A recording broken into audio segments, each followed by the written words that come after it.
મારા વ્હાલા દેશવાસીઓ, મન કી બાતમાં આપ સૌ સાથે જોડાવું, આપ સૌ પાસેથી શીખવું, દેશના લોકોની ઉપલબ્ધિઓ વિશે જાણવું, વાસ્તવમાં મને ખૂબ જ સુખદ અનુભવ કરાવે છે. એકબીજા સાથે પોતાની વાતો વહેંચતા વહેંચતા, મારા મનની વાત કહેતા આપણને ખબર જ ન પડી કે આ કાર્યક્રમે 125મી કડી પૂરી કરી. આજે આ કાર્યક્રમની 126મી કડી છે અને આજના દિવસે કેટલીક વિશેષતાઓ પણ જોડાઈ છે. આજે ભારતની બે મહાન વિભૂતિઓની જયંતી છે. હું જેની વાત કરી રહ્યો છું તેમનું નામ છે શહીદ ભગતસિંહ અને લતા દીદી. મિત્રો, અમર શહીદ ભગતસિંહ દરેક ભારતીયો માટે, વિશેષ રૂપે દેશના યુવાનો માટે પ્રેરણાજનક છે. નિડરતા તેમના સ્વભાવમાં અખૂટ હતી. દેશ માટે ફાંસીના માંચડા પર લટકતા પહેલા ભગતસિંહજીએ અંગ્રેજોને એક પત્ર લખ્યો હતો. તેમણે કહ્યું હતું કે હું ઈચ્છું છું કે તમે મને અને મારા સાથીઓ સાથે યુદ્ધબંધી જેવો વ્યવહાર કરો. માટે અમારા પ્રાણ ફાંસીથી નહીં, પરંતુ ગોળી મારીને લેવામાં આવે. આ વાત એમના અદ્ભુત સાહસનું પ્રમાણ છે. ભગતસિંહજી લોકોની પીડા પ્રત્યે પણ ખૂબ સંવેદનશીલ હતા અને તેમને મદદ કરવા માટે હંમેશા તત્પર રહેતા. હું શહીદ ભગતસિંહજીને આદરપૂર્વક શ્રદ્ધાંજલિ અર્પિત કરું છું. સાથીઓ, આજે લતા મંગેશકરની પણ જયંતી છે. ભારતીય સંસ્કૃતિ અને સંગીતમાં રસ ધરાવનાર કોઈ પણ એમના ગીતોને સાંભળીને અભિભૂત થયા વગર ન રહી શકે. તેમના ગીતોમાં એ તમામ બાબત છે જે માનવીય સંવેદનાઓને ઝંકૃત કરે છે. તેમણે દેશભક્તિના જે ગીતો ગાયા, તે ગીતોએ લોકોને પ્રેરણા પૂરી પાડી. ભારતની સંસ્કૃતિ સાથે તેમનું જોડાણ ખૂબ ઊંડું હતું. હું લતા દીદી માટે હૃદયપૂર્વક શ્રદ્ધાંજલિ અર્પણ કરું છું. સાથીઓ, લતા દીદી જે મહાન વિભૂતિઓથી પ્રેરિત હતા, તેમાં એક નામ વીર સાવરકરનું પણ છે, જેમને તેઓ તાત્યા કહેતા હતા. તેમણે વીર સાવરકરજીના કેટલાય ગીતોને પોતાના સૂરમાં પરોવ્યા છે. લતા દીદી સાથે મારું સ્નેહનું બંધન હંમેશા અકબંધ રહ્યું. તેઓ મને ભૂલ્યા વગર દર વર્ષે રાખડી મોકલતા હતા. મને યાદ છે, મરાઠી સુગમ સંગીતના મહાન વિભૂતિ સુધીર ફડકેજીએ સૌથી પહેલા લતા દીદી સાથે મારો પરિચય કરાવ્યો હતો અને મેં લતા દીદીને કહ્યું હતું, મને તમારું ગાયેલું અને સુધીરજીએ સંગીતબદ્ધ કરેલું ગીત જ્યોતિ કલશ છલકે ખૂબ જ પસંદ છે. સાથીઓ, આપ સૌ પણ મારી સાથે આ ગીતનો આનંદ માણો.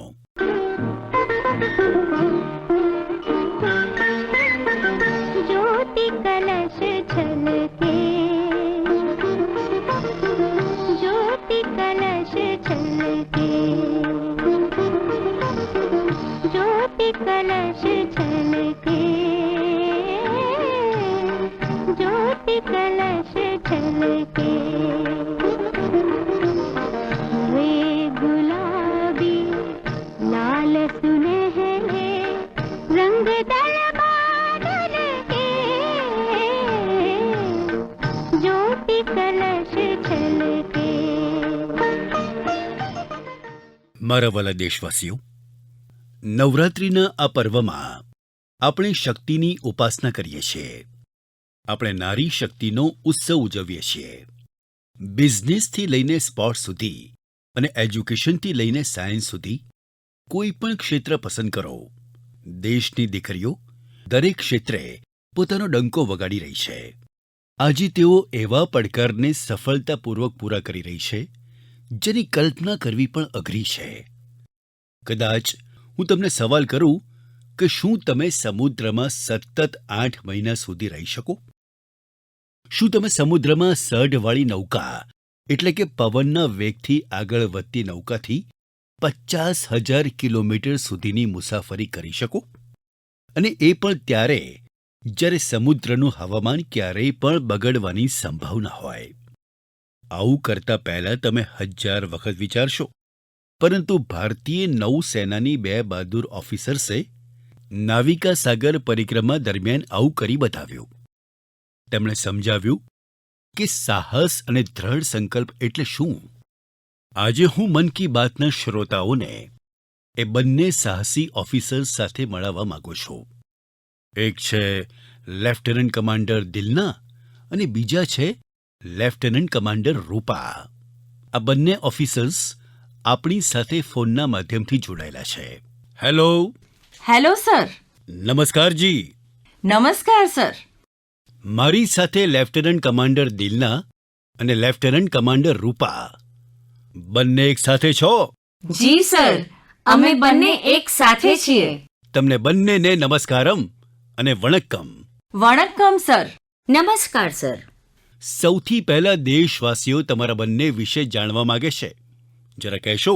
સર, હું લેફ્ટનન્ટ કમાન્ડર દિલના છું અને હું ઇન્ડિયન નેવીમાં લોજિસ્ટિક કેડરમાં છું.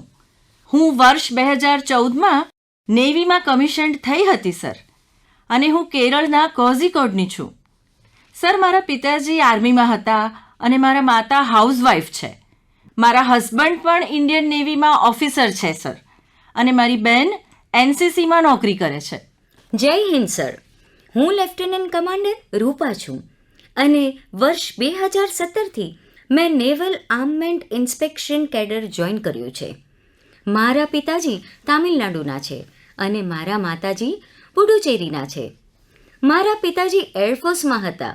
સર, એકચ્યુઅલી ડિફેન્સ જોઈન કરવા માટે મને તેમની પાસેથી જ પ્રેરણા મળી છે અને મારા માતાજી હોમ મેકર હતા. અચ્છા દિલના અને રૂપા, તમારી પાસેથી હું તમારી સાગર પરિક્રમાના અનુભવો વિશે જાણવા માંગુ છું. તમારા અનુભવો દેશ સાંભળવા માંગે છે. અને હા, હું ચોક્કસપણે માનું છું કે આ બિલકુલ સરળ કાર્ય નહોતું. ખૂબ મુશ્કેલીઓ આવી હશે જેને તમારે પાર કરવી પડી હશે. જી સર, હું તમને જણાવવા માંગુ છું કે લાઈફમાં એક વખત એવી તક મળે છે જે આપણું જીવન બદલી દે છે. સર, આ સરકમ નેવિગેશન અમારા માટે એક એવી તક હતી જે ઇન્ડિયન નેવી અને ઇન્ડિયન ગવર્મેન્ટે અમને આપી છે, અને આ એક્સપિડિશનમાં અમે લગભગ 47,500 કિલોમીટર સેલ કર્યું. સર, અમે 2 ઓક્ટોબર 2024ના દિવસે ગોવાથી નીકળ્યા હતા અને 29 મે 2025ના દિવસે પરત ફર્યા. આ એક્સપિડિશન પૂરું કરવામાં અમને 238 દિવસ લાગ્યા. સર, અમે બંને એકલા 238 દિવસ સુધી નૌકા પર હતા. અને સર, એક્સપિડિશન માટે અમે 3 વર્ષથી તૈયારી કરી હતી. નેવિગેશનથી લઈને કોમ્યુનિકેશન ઇમરજન્સી ડિવાઇસને કેવી રીતે ઓપરેટ કરવી, ડાઇવિંગ કેવી રીતે કરવું, અને નૌકામાં કોઈ પણ પ્રકારની ઇમરજન્સી આવે, જેમ કે મેડિકલ ઇમરજન્સી કે અન્ય, તો તેને કેવી રીતે મેનેજ કરવી, આ તમામ વિષય માટે ઇન્ડિયન નેવીએ અમને ટ્રેનિંગ આપી હતી સર. અને આ મુસાફરીની સૌથી મેમોરેબલ મોમેન્ટ હું જણાવવા માંગુ છું સર. અમે ભારતના ધ્વજને પોઈન્ટ નેમો પર ફરકાવ્યો સર. સર, પોઈન્ટ નેમો વિશ્વનું સૌથી રિમોટેસ્ટ લોકેશન પર છે. ત્યાંથી સૌથી નજીક કોઈ મનુષ્ય છે તો એ ઇન્ટરનેશનલ સ્પેસ સ્ટેશનમાં છે, અને ત્યાં એક સેલ બોટમાં પહોંચનાર પહેલા ભારતીય અને પહેલા એશિયન અને વિશ્વના પહેલા મનુષ્ય અમે બંને છીએ સર, અને આ અમારા માટે ગૌરવની વાત છે સર. વાહ, ખૂબ ખૂબ અભિનંદન તમને બંનેને. Thank you sir. તમારા સાથીદાર કંઈ કહેવા માંગે છે? સર, હું એટલું જ કહેવા માંગુ છું કે સેલ બોટથી વિશ્વનું સરકમ નેવિગેશન કરનારની સંખ્યા માઉન્ટ એવરેસ્ટ પહોંચનારાઓ કરતાં પણ ખૂબ ઓછી હોય છે. અને એકચ્યુઅલી સેલ બોટથી એટલા જે લોકો સરકમ નેવિગેશન કરે છે તેની સંખ્યા જે લોકો સ્પેસમાં ગયા હોય છે તે સંખ્યા કરતાં પણ ખૂબ ઓછી છે. ઓહ, આટલી કોમ્પ્લેક્સ જર્ની માટે ખૂબ ટીમવર્કની જરૂર હોય છે, અને ત્યાં તો ટીમ તરીકે તમે બંને જ ઓફિસર્સ હતા. તમે લોકોએ કેવી રીતે મેનેજ કર્યું? જી સર, આ મુસાફરી માટે અમારે બંનેએ એક સાથે મહેનત કરવી પડતી હતી.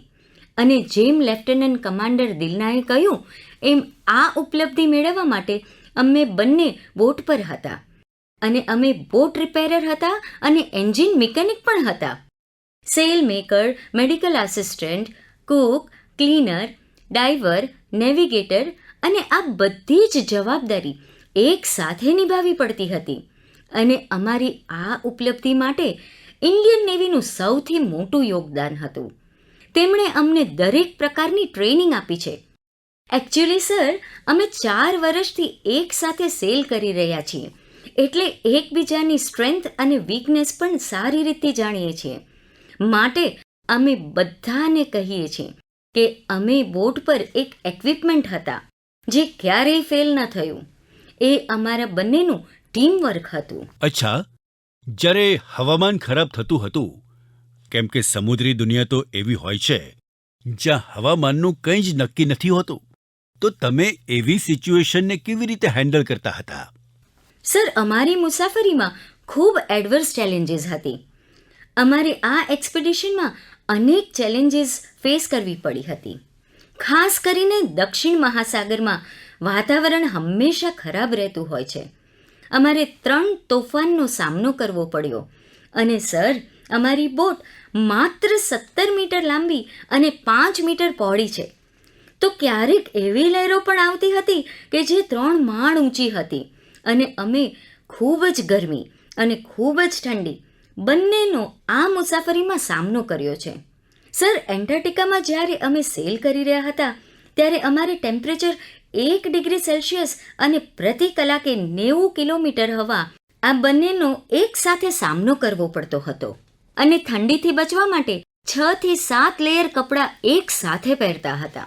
અને દક્ષિણ મહાસાગરની મુસાફરી એવી જ રીતે 7 લેયર ક્લોધિંગ સાથે કરી હતી.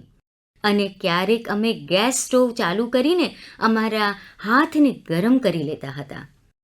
સર, ક્યારેક તો એવી સ્થિતિ પણ સર્જાઈ હતી કે જ્યારે હવા બિલકુલ ના હોય ત્યારે અમે સઢ નીચું કરીને એકની એક જગ્યાએ હાલક ડોલક થતા રહેતા હતા. અને એવી પરિસ્થિતિમાં ખરેખર તો આપણી ધીરજની કસોટી લેવાતી હોય છે. સર, લોકોને આ સાંભળીને ખરેખર નવાઈ લાગશે કે આપણા દેશની દીકરીઓ કેટલું કષ્ટ ભોગવી રહી છે. આ પરિક્રમા દરમિયાન તમે અલગ અલગ દેશમાં રોકાતા હતા. ત્યાં કેવો અનુભવ થતો હતો? જ્યારે ભારતની દીકરીઓને લોકો જોતા હતા ત્યારે તેમના મનમાં પણ ઘણી બધી વાતો ઉદ્ભવી હશે ને? જી સર, અમને ખૂબ સરસ અનુભવ થયો સર. અમે 8 મહિનામાં 4 સ્થાન પર રોકાયા હતા sir. Australia, New Zealand, port Stanley અને સાઉથ આફ્રિકા સર. દરેક જગ્યાએ એવરેજ કેટલો સમય રોકાવું પડતું હતું? સર, અમે એક સ્થાન પર 14 દિવસનું રોકાણ કર્યું સર. એક સ્થાન પર 14 દિવસ? Correct sir. અને સર, અમે દુનિયાના દરેક ખૂણામાં ભારતીયોને જોયા સર. તેઓ ખૂબ જ એક્ટિવ રહીને અને કોન્ફિડન્સ સાથે ભારતનું નામ ઉજાગર કરી રહ્યા છે. અને અમને એવું લાગ્યું કે તેઓ અમારી સક્સેસને પોતાની સક્સેસ માનતા હતા. અને દરેક સ્થાને અમને અલગ અલગ એક્સપિરિયન્સ થયા. જેમ કે ઓસ્ટ્રેલિયામાં વેસ્ટર્ન ઓસ્ટ્રેલિયન પાર્લામેન્ટના સ્પીકરે અમને બોલાવ્યા. આ વાતે જ અમને ખૂબ પ્રેરણા આપી સર. અને હંમેશા આવી જ ઘટનાઓ ઘટતી. સર, અમને ખૂબ ગર્વ અનુભવાતો હતો. અને જ્યારે ન્યૂઝીલેન્ડમાં ગયા ત્યારે માઓરી લોકોએ અમારું સ્વાગત કર્યું અને આપણી ભારતીય સંસ્કૃતિ માટે ખૂબ રિસ્પેક્ટ બતાવ્યો સર. અને એક ઇમ્પોર્ટન્ટ વાત છે સર, પોર્ટ સ્ટેનલી એક અંતરિયાળ ટાપુ છે સર, જે સાઉથ અમેરિકાની પાસે છે, જ્યાં ટોટલ પોપ્યુલેશન માત્ર 3,500 છે સર. પણ ત્યાં અમે એક મિની ઇન્ડિયા જોયું અને ત્યાં 45 ભારતીય હતા. તેમણે અમને પોતાના માન્યા અને અમને ઘર જેવો જ અનુભવ કરાવ્યો સર. દેશની એવી દીકરીઓ માટે કે જેઓ તમારી જેમ કંઈક અલગ કરવા માગે છે, તેમના માટે તમે શું સંદેશ આપવા માંગો છો? સર, હું લેફ્ટનન્ટ કમાન્ડર રૂપા બોલી રહી છું. હું તમારા માધ્યમથી સૌને કહેવા માંગુ છું કે મન લગાવીને મહેનત કરશો તો આ વિશ્વમાં કશું જ અશક્ય નથી. તમે ક્યાંના છો, ક્યાં જન્મ થયો છે તે મહત્વનું નથી. સર, અમારી બંનેની ઈચ્છા છે કે ભારતના દરેક યુવાન અને મહિલાઓ મોટા મોટા સપનાઓ જુએ અને ભવિષ્યમાં દરેક દીકરીઓ અને મહિલાઓ ડિફેન્સમાં, સ્પોર્ટ્સમાં, એડવેન્ચરમાં પ્રવેશીને દેશનું નામ રોશન કરે. દિલના અને રૂપા, તમારા બંનેની વાતો સાંભળીને હું પણ રોમાંચનો અનુભવ કરી રહ્યો છું. કેટલું મોટું સાહસ તમે ખેડ્યું છે. તમને બંનેને મારા તરફથી ખૂબ ખૂબ અભિનંદન. તમારી મહેનત, તમારી સફળતા, તમારા એચિવમેન્ટ્સ નિશ્ચિત રૂપે દેશના યુવાનો અને દેશની યુવતીઓને ખૂબ પ્રેરણા આપશે. આવી જ રીતે ભવિષ્યના પ્રયત્નો માટે તિરંગો ફરકાવતા રહેજો. તમને મારી અઢળક શુભેચ્છાઓ.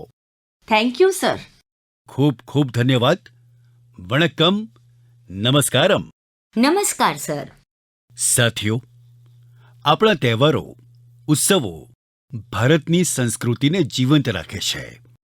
છઠ પૂજા આવો જ એક પવિત્ર તહેવાર છે જે દિવાળી પછી આવે છે. સૂર્યદેવને સમર્પિત આ મહાપર્વ ખૂબ જ વિશેષ છે. આ પર્વમાં આપણે ડૂબતા સૂર્યની પૂજા કરીએ છીએ, તેમની આરાધના કરીએ છીએ. છઠ માત્ર દેશના અલગ અલગ સ્થાન પર જ ઉજવવામાં નથી આવતો, પણ સમગ્ર વિશ્વમાં તેની ઉજવણી થતી જોવા મળે છે. આજે એક ગ્લોબલ ફેસ્ટિવલ બની ગયો છે.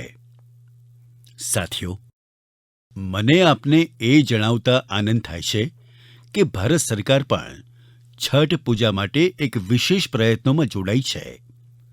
ભારત સરકાર છઠ મહાપર્વને યુનેસ્કોની ઇન્ટેન્જિબલ કલ્ચરલ હેરિટેજ લિસ્ટ એટલે કે યુનેસ્કોની સાંસ્કૃતિક ધરોહરની યાદીમાં સમાવેશ કરવાનો પ્રયત્ન કરી રહી છે. છઠ પૂજા જ્યારે યુનેસ્કોની યાદીમાં સમાવેશ પામશે ત્યારે વિશ્વના ખૂણે ખૂણે વસતા લોકો તેની ભવ્યતા અને દિવ્યતાનો અનુભવ કરી શકશે. સાથીઓ, થોડાક સમય પહેલા ભારત સરકારના આવા જ પ્રયત્નોથી કલકત્તાની દુર્ગા પૂજા પણ યુનેસ્કોની આ લિસ્ટમાં સમાવિષ્ટ થઈ શકી છે. આપણે આપણા સાંસ્કૃતિક આયોજનોને આવી જ રીતે વૈશ્વિક ઓળખ અપાવીશું તો વિશ્વ પણ તેના વિશે જાણશે, સમજશે અને તેની ઉજવણીમાં સામેલ થવા આગળ આવશે. સાથીઓ, 2 ઓક્ટોબરે ગાંધી જયંતિ છે. ગાંધીજીએ હંમેશા સ્વદેશીને અપનાવવા માટે પ્રયાસ કર્યા અને તેમાં ખાદી સૌથી મોખરે હતી. દુર્ભાગ્યવશ સ્વતંત્રતા પછી ખાદીની ચમક ઝાંખી થઈ રહી હતી. પરંતુ છેલ્લા 11 વર્ષમાં ખાદી પ્રત્યે દેશવાસીઓનું આકર્ષણ ખૂબ વધ્યું છે. છેલ્લા કેટલાક વર્ષોથી ખાદીના વેચાણમાં ખૂબ તેજી દેખાઈ છે. હું આપ સૌને આગ્રહ કરું છું કે 2 ઓક્ટોબરના દિવસે ખાદીનું કંઈક ખરીદજો અને ગર્વથી કહેજો કે આ સ્વદેશી છે. તેને સોશિયલ મીડિયા પર #વોકલ4લોકલ સાથે શેર પણ કરજો. સાથીઓ, ખાદીની જેમ જ આપણા હેન્ડલૂમ અને હેન્ડીક્રાફ્ટ સેક્ટરમાં પણ ઘણો બદલાવ જોવા મળી રહ્યો છે. આજે આપણા દેશમાં એવા અનેક ઉદાહરણ જોઈ શકાય છે જે જણાવે છે કે પરંપરા અને ઇનોવેશનને એક સાથે જોડવામાં આવે તો અદ્ભુત પરિણામ મળી શકે છે. જેમ કે એક ઉદાહરણ તમિલનાડુના યાઝ નેચરલ્સનું છે. અહીં અશોક જગદીશનજી અને પ્રેમ સેલ્વારાજજીએ કોર્પોરેટ નોકરી છોડીને એક નવી પહેલ કરી છે. તેમણે ઘાસ અને કેળાના ફાઇબરથી યોગા મેટ બનાવી, હર્બલ રંગોથી કપડાં રંગ્યા અને 200 પરિવારોને ટ્રેનિંગ આપીને તેમને રોજગાર પૂરો પાડ્યો. ઝારખંડના આશીષ સત્યવ્રત સાહુજીએ જોહર ગ્રામ બ્રાન્ડના માધ્યમથી આદિવાસી વણાટ અને વસ્ત્રોને ગ્લોબલ રેમ્પ સુધી પહોંચાડ્યો.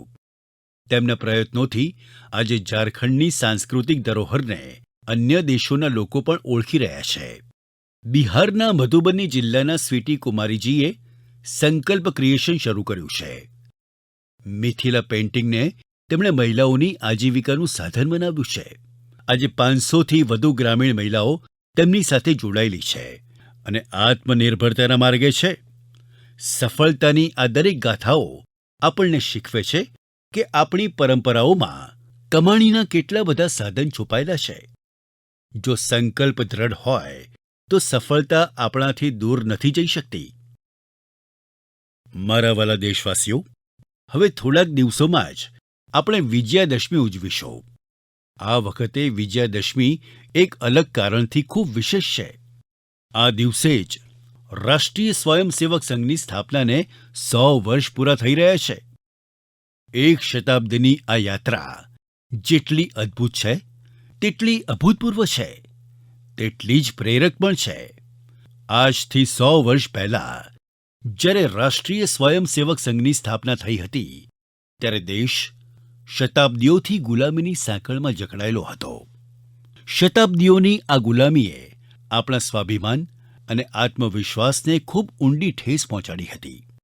વિશ્વની સૌથી પ્રાચીન સભ્યતાની સામે ઓળખનું સંકટ ઊભું કરાઈ રહ્યું હતું. દેશવાસીઓ હીન ભાવનાનો શિકાર બનવા લાગ્યા હતા. એટલા માટે દેશની સ્વતંત્રતાની સાથે સાથે એ પણ મહત્વનું હતું કે દેશ વૈચારિક ગુલામીમાંથી સ્વતંત્ર બને.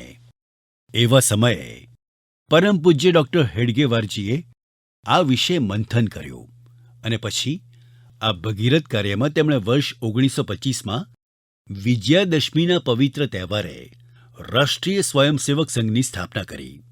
ડૉક્ટર સાહેબના ગયા પછી પરમ પૂજ્ય ગુરુજીએ રાષ્ટ્ર સેવાના આ મહાયજ્ઞને આગળ વધાર્યો. પરમ પૂજ્ય ગુરુજી કહેતા હતા, રાષ્ટ્રાય સ્વાહા, ઇદમ રાષ્ટ્રાય ઇદમ ન મમ. એટલે કે આ મારું નથી, રાષ્ટ્રનું છે. આમાં સ્વાર્થથી ઉપર ઉઠીને રાષ્ટ્ર માટે સમર્પણનો ભાવ રાખવાની પ્રેરણા છે. ગુરુજી કુલવરકરજીના આ વાક્યે લાખો સ્વયંસેવકોને ત્યાગ અને સેવાનો માર્ગ બતાવ્યો. ત્યાગ અને સેવાની ભાવના અને અનુશાસનની શીખ આ જ સંઘની સાચી શક્તિ છે. આજે આરએસએસ 100 વર્ષથી થાક્યા વગર, અટક્યા વગર રાષ્ટ્ર સેવાના કાર્યમાં જોડાયેલું છે. એટલા માટે આપણે જોઈ શકીએ છીએ કે દેશમાં ક્યાંય પણ કુદરતી હોનારત થઈ હોય, આરએસએસના સ્વયંસેવકો સૌથી પહેલા ત્યાં પહોંચી જાય છે. લાખો સ્વયંસેવકોના જીવનના દરેક કાર્યો, દરેક પ્રયાસોમાં રાષ્ટ્ર પ્રથમ, નેશન ફર્સ્ટની આ ભાવના હંમેશા સર્વોપરી હોય છે. હું રાષ્ટ્ર સેવાના મહાયજ્ઞમાં સ્વયંને સમર્પિત કરી રહેલા દરેક સ્વયંસેવકને મારી શુભકામનાઓ પાઠવું છું. મારા વહાલા દેશવાસીઓ, આવતા મહિને 7 ઓક્ટોબરના દિવસે મહર્ષિ વાલ્મીકીની જયંતી છે. આપણે સૌ જાણીએ છીએ કે મહર્ષિ વાલ્મીકી ભારતીય સંસ્કૃતિનો કેટલો મોટો આધાર છે. મહર્ષિ વાલ્મીકીએ જ આપણને રામની અવતાર કથાઓમાંથી રામનો વિસ્તૃત પરિચય કરાવ્યો. તેમણે માનવતાને રામાયણ જેવો અદ્ભુત ગ્રંથ આપ્યો. સાથીઓ, રામાયણનો પ્રભાવ તેમાં સમાવિષ્ટ ભગવાન રામના આદર્શો અને મૂલ્યોના કારણે છે.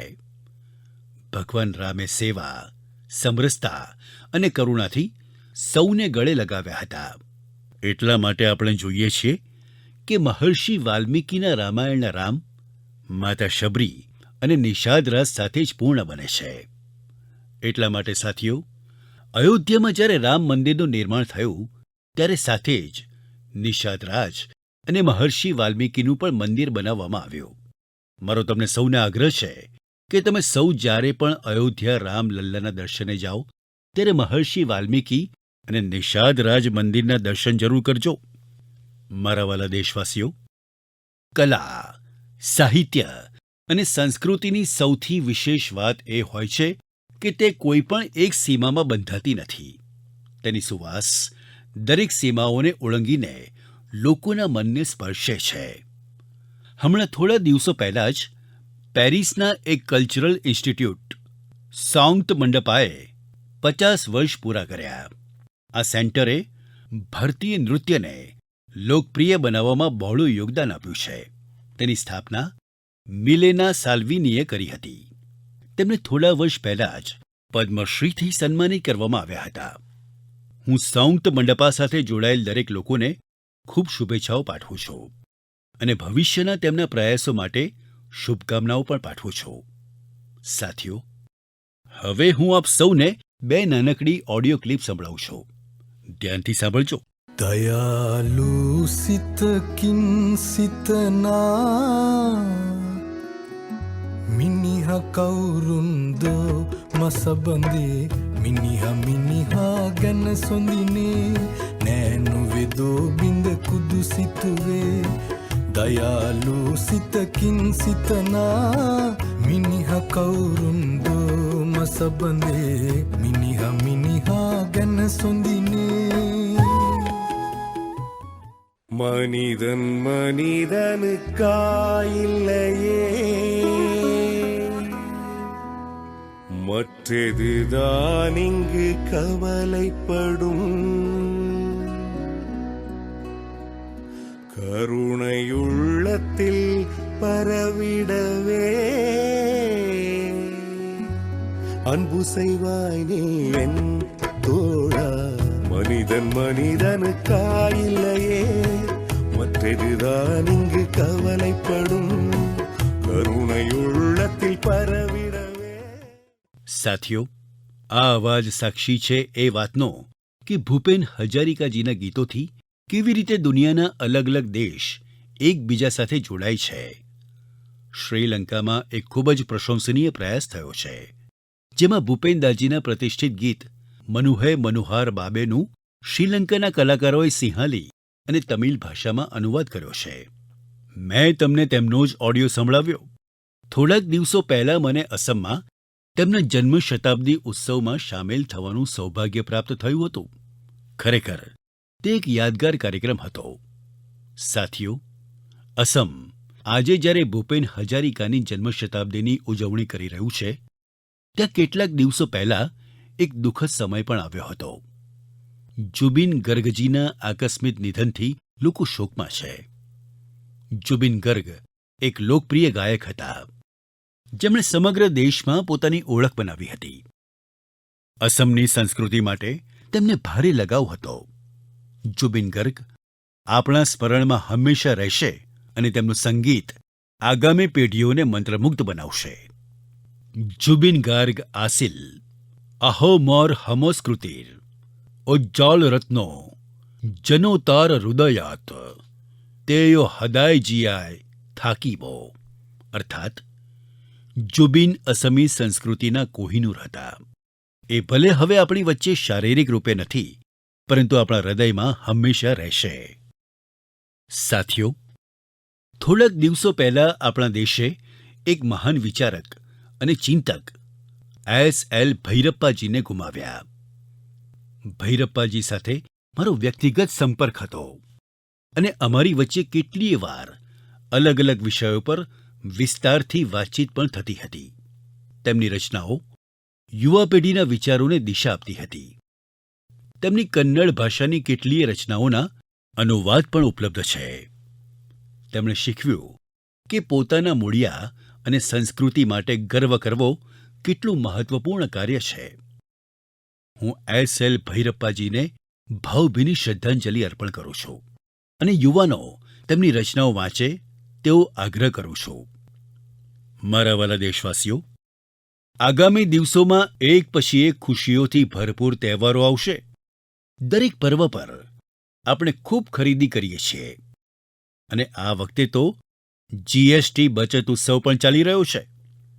સાથીઓ, એક સંકલ્પ સાથે તમે તમારા તહેવારોને વિશેષ બનાવી શકો છો. જો આપણે નિશ્ચય કરીએ કે આ વખતે તહેવારો માત્ર સ્વદેશી વસ્તુઓથી જ ઉજવીશું, તો જોજો આપણા ઉત્સવોની રોનક પણ અને ઘણી વધી જશે. વોકલ ફોર લોકલને ખરીદીનો મંત્ર બનાવજો. નિશ્ચય કરજો, હંમેશના માટે દેશમાં જે તૈયાર થાય છે તે જ ખરીદીશું. જેને દેશના લોકોએ બનાવી છે તેવી જ ચીજવસ્તુઓ ઘરમાં લાવજો. જેમાં દેશના કોઈક નાગરિકની મહેનત છે તેવી જ વસ્તુઓનો ઉપયોગ કરજો. જ્યારે આપણે આવું કરીશું, ત્યારે આપણે માત્ર કોઈ વસ્તુ નહીં ખરીદીએ, આપણે કોઈક પરિવારની આશાઓને પણ ઘરે લાવીએ છીએ. કોઈ કારીગરની મહેનતનું સન્માન કરીએ છીએ. કોઈક યુવાન ઉદ્યોગ સાહસિકના સપનાઓને પાંખો આપીએ છીએ. સાથીઓ, તહેવારોમાં આપણે આપણા ઘરની સાફ સફાઈમાં લાગી જઈએ છીએ, પરંતુ સ્વચ્છતા માત્ર ઘરની 4 દિવાલો સુધી સીમિત નહીં રહે. ગલી, મોહલ્લા, બજાર, ગામડાઓ દરેક જગ્યાની સ્વચ્છતા આપણી જવાબદારી બનવી જોઈએ. સાથીઓ, આપણે ત્યાં દરેક સમય ઉત્સવોનો સમય હોય છે અને દિવાળી એક રીતે તો મહાઉત્સવ બની જાય છે. હું આપ સૌને આગામી દિવાળીની ખૂબ ખૂબ શુભકામનાઓ પાઠવું છું. પરંતુ આ સાથે ફરી એક વખત કહીશ કે આપણે આત્મનિર્ભર બનવાનું છે. દેશને આત્મનિર્ભર બનાવીને જ રહીશું અને તેનો માર્ગ સ્વદેશીથી જ આગળ વધે છે. સાથીઓ, આ વખતે મન કી બાતમાં બસ આટલું જ.